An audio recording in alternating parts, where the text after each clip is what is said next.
നമസ്കാരം guys. Life ആകെ ഒരു ഊത്തോ മൂത്തോ സെറ്റപ്പിലാണ് മുന്നോട്ട് പോയിട്ടിരിക്കുന്നത്. ഈ സെറ്റപ്പ് ഒന്ന് മാറ്റുന്നതിന് പല പരിപാടികളും ഞാൻ പിടിച്ചു.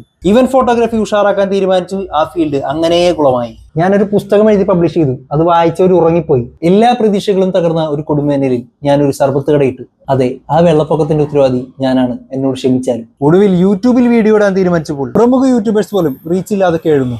ഏറ്റവും അവസാനം രക്ഷപ്പെടുന്നുള്ള എന്റെ പ്രതീക്ഷയായിരുന്നു ഈ ഇൻസ്റ്റഗ്രാം പേജ്. 2 വീഡിയോ നല്ല റീച്ച് വന്നിട്ട് ഇൻസ്റ്റാഗ്രാം ഒരു കൊതിപ്പിക്കൽ എന്നെ കൊതിപ്പിച്ചു. ഇൻസ്റ്റാഗ്രാം എനിക്ക് തന്ന പ്രതീക്ഷയുടെ ലെവൽ മറ്റൊരു ഉപമയിലൂടെ ഞാൻ പറഞ്ഞുതരാം. ഒരു പാപ്പാൻ ഒരു ലോറി നിറയെ പനമ്പട്ട കൊണ്ടുവന്നിട്ട് അതെല്ലാം തന്റെ ആനയെ കാണിച്ച് ഇതെല്ലാം നിനക്കാടോ മോനെ എന്ന് പറയുകയും അവസാനം അതിലെ ഒരു പനമ്പട്ട എടുത്ത് അതിലെ 2 ഈർക്കിളി മാത്രം ചീന്തി കൊടുക്കുകയും ചെയ്താൽ എങ്ങനെയിരിക്കും? പക്ഷെ അതുകൊണ്ടൊന്നും ഞാൻ തോൽക്കില്ല.